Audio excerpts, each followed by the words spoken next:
సుమన్ టీవీలో మీ business promotions కోసం ఈ కింది నెంబర్ను సంప్రదించగలరు.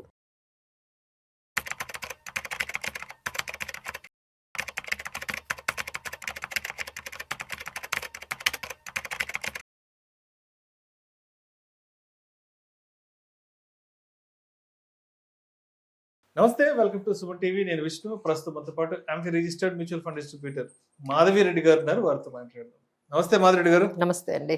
మాధవిరెడ్డి గారు, welcome to weekend market outlook analysis. ఇవాళ 8th మే ఫ్రైడే వీకెండ్ లో ఉన్నాము. మార్కెట్లు ఇవాళ అయితే మాత్రం నెగటివ్ లోనే బాగా ట్రేడ్ అవుతున్నాయి. నిఫ్టీ విషయానికి వస్తే ఆల్మోస్ట్ 24,200 దగ్గర అటు ఇటుగా ట్రేడ్ అవుతుంది. సెన్సెక్స్ విషయానికి వస్తే 77,400 దగ్గర ట్రేడ్ అవుతుంది. మొత్తానికి ఇవాళైతే మాత్రం మార్కెట్లో నష్టాల్లోనే ట్రేడ్ అవుతున్నాయి. ఎందుకంటారు ఇంత కంటిన్యూస్ గా మార్కెట్లు నెగటివ్ లోనే ట్రేడ్ అవుతున్నాయి? మార్కెట్లు బయటపడే అవకాశాలు అసలు ఎంతవరకు కనిపిస్తున్నాయి ఏంటది? సో మార్కెట్ ఏంటంటే నెగిటివ్ పాజిటివ్ అని చెప్పకుండా మనం వాలటైల్ అనేది చెప్పొచ్చు అండి. నిన్న చూసుకుంటే ఒక్కసారిగా పాజిటివ్ గా వచ్చింది markets.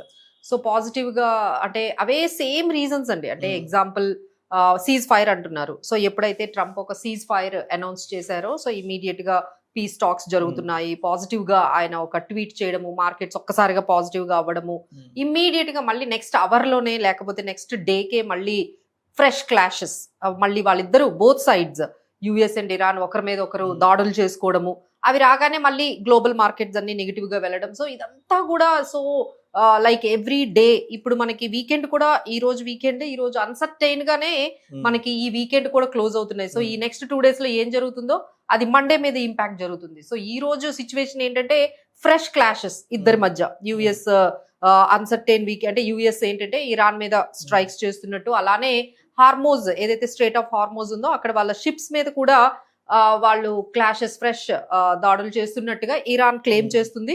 So US is violating the cease fire. వాళ్ళే సీజ్ ఫైర్ అని, వాళ్ళే పీస్ టాక్స్ అని ఇప్పుడు మళ్ళీ వాళ్ళ మీద యుఎస్ వాళ్ళ మీద ఇరాన్ మీద స్ట్రైక్స్ చేస్తూ ఉన్నారు. అలానే వాళ్ళ ఏవైతే సివిలియన్ ఉన్న ప్లేసెస్ లో కూడా యుఎస్ వాళ్ళు స్ట్రైక్స్ చేస్తున్నారు అని చెప్పి ఇరాన్ వాళ్ళు అపోజ్ చేస్తూ ఉన్నారు.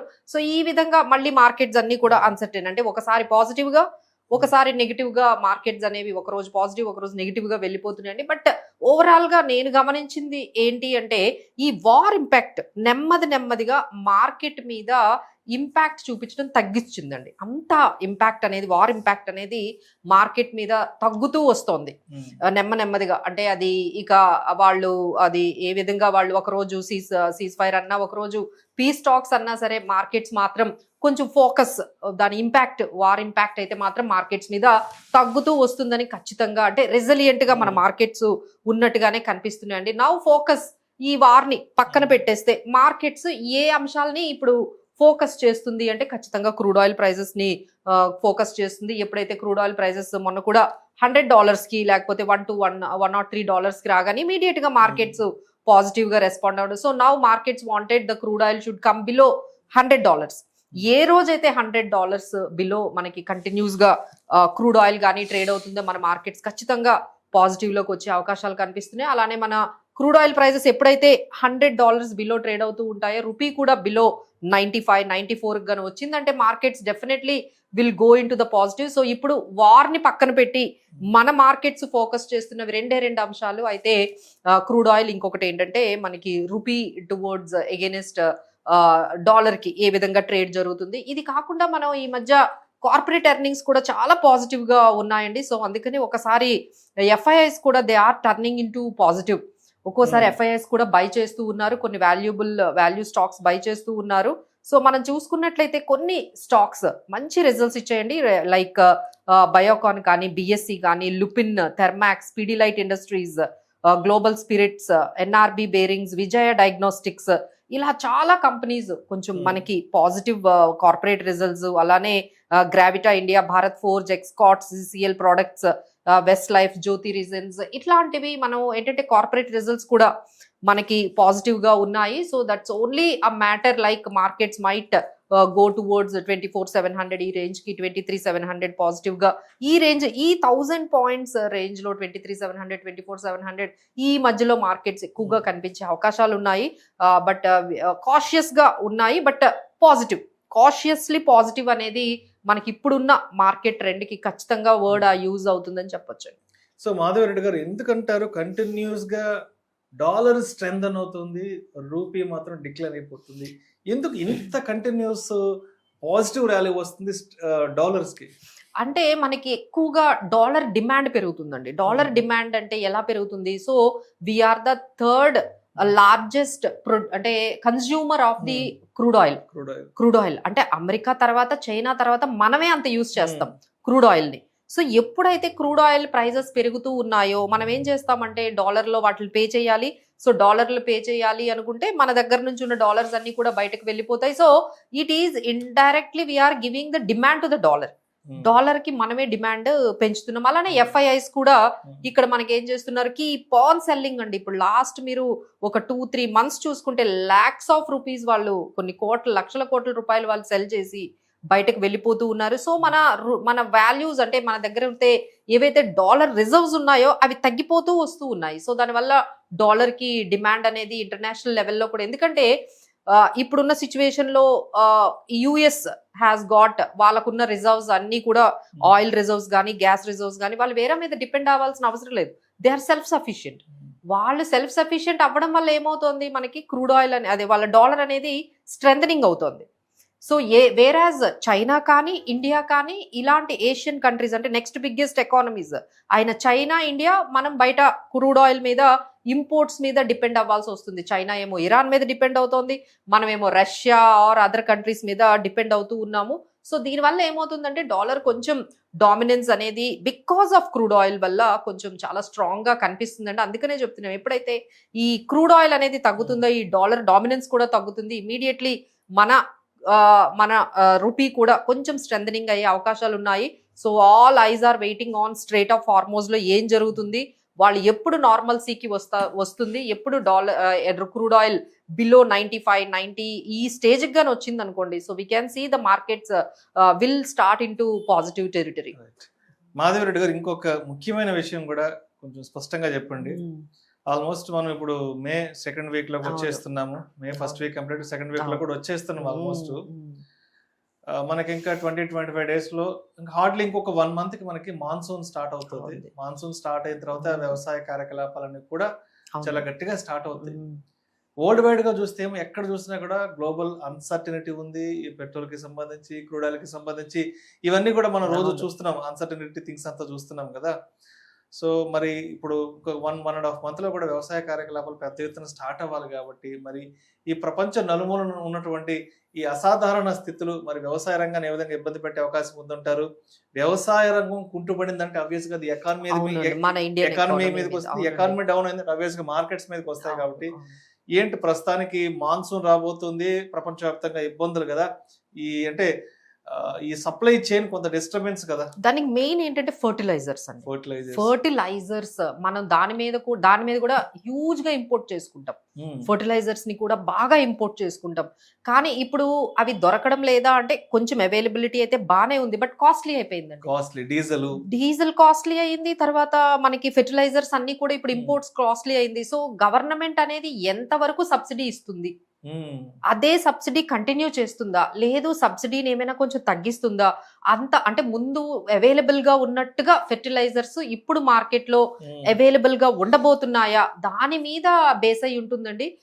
సో ఇప్పటికైతే బికాస్ ఆఫ్ దట్ ఇంపాక్ట్ అయితే మనకి కనిపిస్తూ ఉంది. ఎందుకంటే అక్కడ మనకి ప్రొడ్యూస్ చేసే కంట్రీస్ ఏవైతే ఉన్నాయో వాళ్ళు కూడా అంటే మనకి మిడిల్ ఈస్ట్ కంట్రీస్ అన్నీ కూడా ఈ యుద్ధం కారణంగా ఈ ఫెర్టిలైజర్స్ సప్లై అనేది మాత్రం ఇంపాక్ట్ అయితే అవుతుందండి. సో బట్ ఇక్కడ మనం మాన్సూన్ స్టార్ట్ అయింది. సో ఎంతవరకు అవైలబుల్ గా ఉంటుంది, ఎంతవరకు మనం ఇవ్వగలుగుతాము, లేదు అంటే ప్రైస్ పెరిగినా అది చాలా అంటే రా మెటీరియల్ పెరగగానే వాళ్ళకి మొత్తం కాస్ట్ అంతా కూడా పెరుగుతుంది, అలానే దిగుబడి కూడా తగ్గిపోతుంది. సో ఈ విధంగా ఈ ఇంపాక్ట్ అయితే కొంచెం ఈ మాన్సూన్ కొంచెం complicated and challenging for the central government అనేది ఖచ్చితంగా చెప్పొచ్చండి. సెంట్రల్ గవర్నమెంట్ ఎంతవరకు వీటికి ఇస్తుంది, అలానే ఏవియేషన్ కూడా చాలా ఛాలెంజింగ్ గా ఒకవైపు సెంట్రల్ గవర్నమెంట్ అది కూడా వాళ్ళు చెక్ చేసుకుంటూ ఉన్నారు. టూరిజం కి సంబంధించిన మంచి పీక్ సీజన్ అండ్ ఏవియేషన్ టర్బాయిల్ ఏవైతే ఉందో అది చాలా అంటే 20% పెరిగిందండి. 20-30% వాళ్ళు పెరిగిన తర్వాత ఎంత వరకు వాళ్ళు కట్ చేసుకోగలరు ఎక్స్పెండిచర్ అనేది, మార్జిన్స్ అనేవి. ఒకవైపు ఆయిల్ మార్కెటింగ్ కంపెనీస్, సో ఇవన్నీ కలిపి మనకి రా మెటీరియల్స్ సప్లై అనేది తగ్గడం కానీ లేకపోతే ఎక్స్పెన్సివ్ అవ్వడం కానీ ఇన్పుట్స్ అవ్వడం కానీ జరుగుతుంది. దానివల్ల కార్పొరేట్ ఎర్నింగ్స్ మీద ఇంపాక్ట్ పడుతుంది. సో కార్పొరేట్ ఎర్నింగ్స్ మీద ఇంపాక్ట్ పడగానే మనకి స్టాక్ మార్కెట్ మీద కూడా అది జరుగుతుంది. So we have to wait and watch ఇది ఎంత తొందరగా ఈ యుద్ధం కొంచెం క్లోజ్ అయ్యి మళ్ళీ నార్మల్సీ సప్లై కానీ లేకపోతే ఈ fertilisers, gas and oil, energy ఇవన్నీ కూడా సప్లైస్ అన్ని కూడా నార్మల్ అయ్యేంత వరకు మనకి ఛాలెంజింగ్ ఏనండి. బట్ వన్ మోర్ ఆల్రెడీ ఇక్కడ మనం గమనిస్తూ ఉన్నాం, ఇన్ఫ్లేషన్ అయితే పెరుగుతోంది. సో ఇన్ఫ్లేషన్ డేటా మేబీ రాబోతోంది. సో అక్కడైతే మనకి ఖచ్చితంగా ఈసారి ఇన్ఫ్లేషన్ అయితే మనకి ఎక్కువగానే ఉన్నట్టుగా మన ఇండియాలో కనిపిస్తుంది. సో గ్లోబల్ రేటింగ్ కంపెనీస్ అన్ని కూడా ఇండియాని కొంచెం జీడిపి గ్రోత్ ఎక్స్పెక్ట్ చేసినట్టుగా 6.8 కానీ 6.7 ఉండకపోవచ్చు, 6.2 కానీ బిలో 6% కూడా వెళ్ళే అవకాశాలు ఉన్నాయి. బికాజ్ మీరు చెప్పిన ఈ పర్టికులర్ చైన్ ఆఫ్ రియాక్షన్స్ వల్ల మొత్తం మళ్ళీ ఎకానమీ మీద వాళ్ళు ఇంపాక్ట్ చూపిస్తే మన జీడిపి కూడా తగ్గే అవకాశాలు కనిపిస్తున్నాయి. అది ఖచ్చితంగా స్టాక్ మార్కెట్ మీద మనకు కనిపిస్తుంది. సో ఈ నెక్స్ట్ 2 క్వార్టర్స్ అయితే కొంచెం ఛాలెంజింగ్, ఎందుకంటే ఈ జరిగిన ఏదైతే ఈ డిస్ట్రప్షన్స్ ఉన్నాయో అది నెక్స్ట్ క్వార్టర్ మీద మనకి ఖచ్చితంగా కంపెనీస్ మీద ఇంపాక్ట్ పడుతుంది. So we have to wait and watch. ఈ లోపు మళ్ళీ ఎఫ్ఐఐస్ అయితే దే ఆర్ కీప్ సెల్లింగ్, అన్ని కూడా సెల్ చేస్తూ ఉన్నారు. ఓన్లీ డిఐఐస్ ఆర్ రెసిలియంట్ గా స్టాక్ మార్కెట్ మీద త్రూ ఎస్ఐపిస్ ద్వారా కానీ వాళ్ళు బై చేస్తూ ఉండడంతో మార్కెట్స్ ఈ విధంగా హోల్డ్ అయ్యి మనకు కనిపిస్తున్నాయి. సో మాధవరెడ్డి గారు, అంటే ప్రస్తుతానికి మార్కెట్ లేదు, అన్సర్టనిటీ కనిపిస్తుంది కాబట్టి నెక్స్ట్ వీక్ లో మార్కెట్ బాగుండొచ్చు అని అనుకోవడానికి రీజన్స్ ఉన్నాయి, లేదు నెక్స్ట్ వీక్ కూడా మార్కెట్ లో అన్సర్టనిటీలోనే ట్రేడ్ అయ్యే అవకాశం ఉంది అని అనుకోవడానికి కూడా రీజన్స్ ఉన్నాయి. సో మార్కెట్ నెగిటివ్ గా వెళ్ళడానికైతే మనకి పర్సంటేజ్ తక్కువ ఉందనే చెప్పొచ్చు. ఎందుకంటే మాక్సిమం డ్యామేజ్ చూసేసాం, మాక్సిమం డ్యామేజ్ అనేది మనకు కనిపించేసింది. So markets have taken that damage. ఇప్పుడు కొంచెం మనకి పాజిటివ్ న్యూస్ వచ్చే అవకాశాలు ఉన్న markets are ready to rebound. So మాత్రం ఇంకా వాళ్ళు కూడా అంటే ఎవ్రీవన్ ఈజ్ సేయింగ్ దట్ ఇక చివరికి వచ్చేసింది యుఎస్ ఇరాన్ వార్ ఏదైతే ఉందో, they are about to end. ఈ ఎండ్ అనేది లాస్ట్ మూమెంట్ లో ఉంది. So any time it can స్లోగా అది ఎండ్ అయిపోయే ఛాన్సెస్ అయితే కనిపిస్తున్నాయి. Even US also wants to close, ఎందుకంటే అక్కడ నవంబర్ లో ఎలక్షన్స్ ఉన్నాయి. They are also having lot of pressure, ఎందుకంటే అక్కడ 60 days తర్వాత మళ్ళీ వార్ ని కంటిన్యూ చేయాలంటే అక్కడ పర్మిషన్ తీసుకోవాలి. సో 60 days ఈ మేక్ అయిపోయిందండి. సో ఇంకా వాళ్ళు కంటిన్యూ చేయాలంటే ఎక్స్ట్రా పర్మిషన్స్ తీసుకోవాలి కాబట్టి సో అందరూ కూడా చెప్పేది ఏంటంటే వార్ అనేది ఆ ఇంటెన్సిటీ అనేది ఖచ్చితంగా ఈ రాబోయే రోజుల్లో తగ్గుతూ ఉంది. సో దానివల్ల మనకి ఏంటంటే నెగిటివ్ కి తక్కువ మనకి సూచనలు కనిపిస్తున్నాయి. బట్ పాజిటివిటీకే మార్కెట్ కి ఎక్కువగా మాకైతే నెక్స్ట్ వీక్ లో పాజిటివ్ గానే మార్కెట్స్ ఎక్కువ ఉండే పర్సంటేజ్ ఎక్కువగా అయితే మనకి, బట్ కాషియస్లీ పాజిటివ్ అనేది మనం చెప్పొచ్చు. బట్ చెప్పలేం కదండి ట్రంప్ విషయంలో. సో ఎనీథింగ్ కెన్ హ్యాపెన్, అది ఒక్కటే మనకి ఆపుతుంది. ఎందుకంటే corporate results are doing good, మంచి రిజల్ట్స్ వస్తుంది. నెక్స్ట్ వీక్ కూడా మనకి చాలా పెద్ద కంపెనీలు రిజల్ట్స్ ఇవ్వబోతున్నాయి. సో ఓవరాల్ గా corporate results are doing good. అలానే మనకి ఈ క్రూడ్ ఆయిల్ ప్రైసెస్ కానీ కొంచెం కూల్ ఆఫ్ అయ్యాయి అంటే things will be very positive for the markets for the next week. Thank you so much Madhava Reddy గారు.